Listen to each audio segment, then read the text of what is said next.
But we went, but it was very difficult to set it up. So it was a startup to market the city, to sell the city. Business had asked for it. And what we did was really create a database covering the 9-county region, because we went to the mayor initially and said, there's only one economy here. I got to have this numbers. That's why we're going to build our database. He was good with that. We started off with the Chicago Partnership for Economic Development, totally funded by the city. Daley wanted us to have some accomplishments before we went to the private sector for equal support. And then if City Hall is good at anything, they're great at organ rejection. And so we were about 18 months in, and they were as clear that we were on the killing floor. And they just started the killing process with us, which is like these in-depth, budget interviews and different things.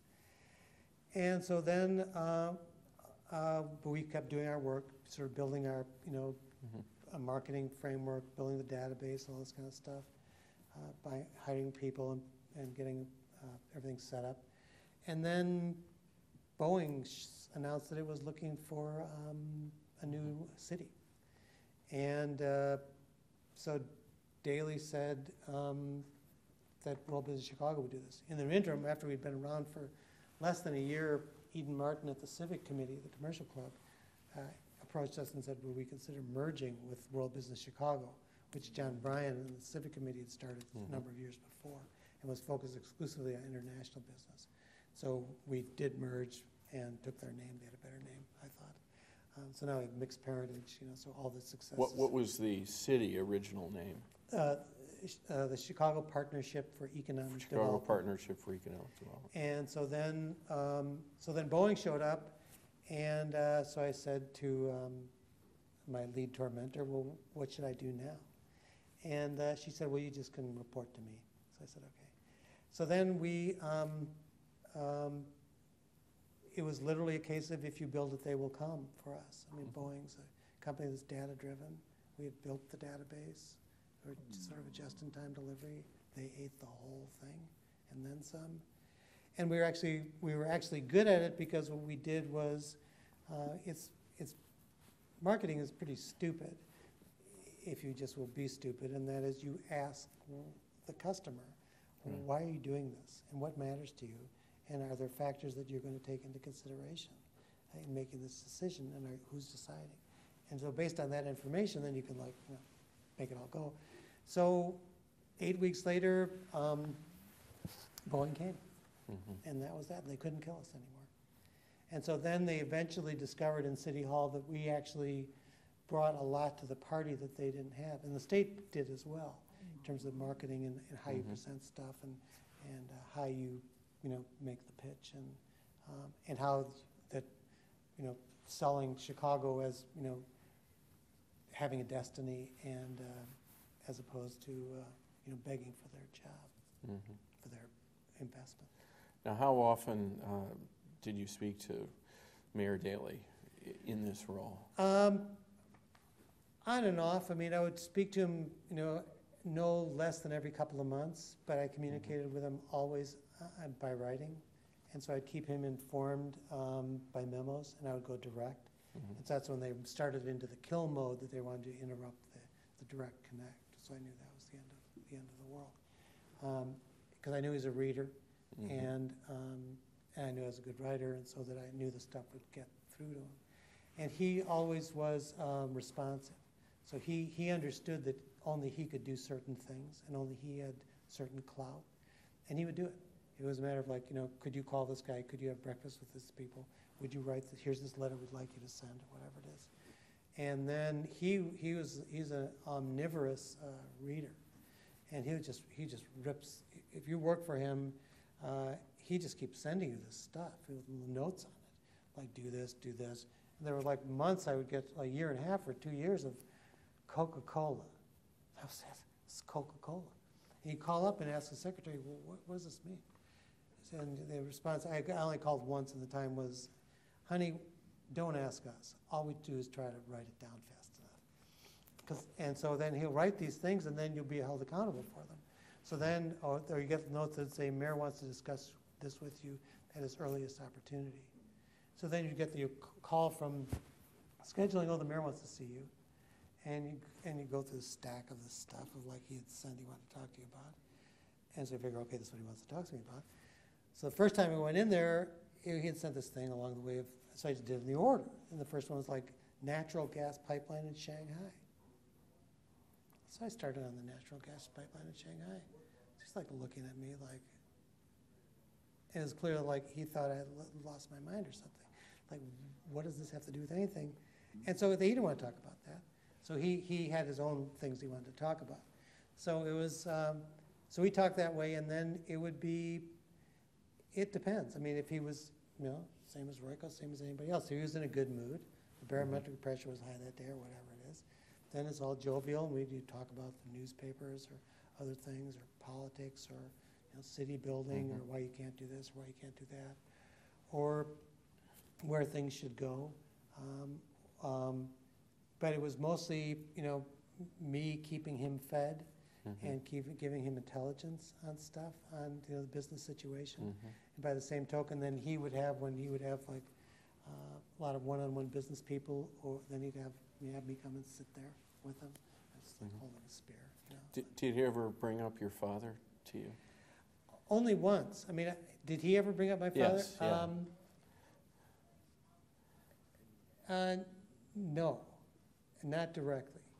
And the only time we ever did was when it was his, when it was the 25th anniversary of his father's death. That Christmas, I sent him a first edition signed copy of Cloud, because it was a very benevolent book. I sort of doubt he'd ever read it, and so then he acknowledged it then. But that was the only time ever. But he's a great politician, and so he's constantly marketing you based upon what your niche is that he sees you as.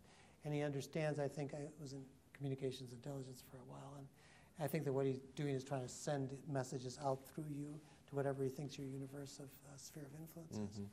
And a big part of that was always the media. So it was clearly that was, which is another big, a whole clout list that is one of the most feared clouts that there is. If you have clout with the media, the other clouts are afraid of you, which is really interesting. But we never really talked about it. And I would sometimes mention his dad. Right.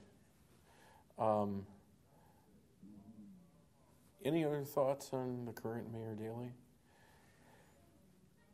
No, I mean, I just don't.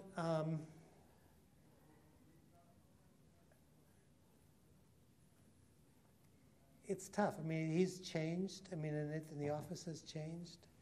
And I think that it would be good if there was more stability. I mean, his father had people who were in place for a long time. Right. And I don't think you can run government this way with the musical chairs. There's nobody that's that smart. Huberman is that smart, okay, and that disciplined and has that kind of work ethic. Ron Huberman, who's now the head of the Chicago schools. Right, and he was chief of staff during part of the time Right. when I was there at World Business Chicago. And he was actually very close to reforming the government. Because what he had done was he had moved in this direction of metrics on the street, measuring how you, with a panel of business advisors, how you assess the effectiveness of an organization. How do you assess the effectiveness by metrics of streets and sanitation or other entities? And that was moving along. They went overboard in the beginning, but they started to get it and identify how you did this. And then in the post-Shachtman era of having to reform personnel, which is really why I think he brought a Huberman in, because he was clean and a copper, and a clean copper, that he was getting to the point where you were ending up with job descriptions that linked directly to what the job was, and therefore you could define qualifications. And if the two of those things had come together, then you would have had the greatest reform in city government history since 1837, when the place was founded. But then Huberman went to CTA. And so the link was never perfected. And in the place, what happens is, because there's no institutional memory, that it is all personality based. So when he's gone, or the individual whose initiative it was leaves, it's over. End of game, end of story. But Huberman remembers. Huberman remembers. Huberman remembers. And there are others who remember, but there are precious few. And the ones who last are really the first circle, the inner circle of Cloud, really the close ones. But you'd have to say, though, that over the years, some wonderfully gifted people have come out of that close circle with the mayor and have performed. Right. I mean, I thought when I first went in there in '99, I was dumbfounded of the skill of these people and how smart they were and how innovative they were. You had Bill Aboltz, and I mean, Abolt was just a master. I mean, he understood the government. I mean, I still love the rain blocker as a brilliant innovation of regulating the rainfall going into a drain and having the street as the holding pattern. That came out of Department of Water and Sewers.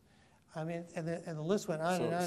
So that the homes don't flood with water backing up through the drains. Right, in the and homes. for some that they did back up, and they implemented the plan, but it was brilliant.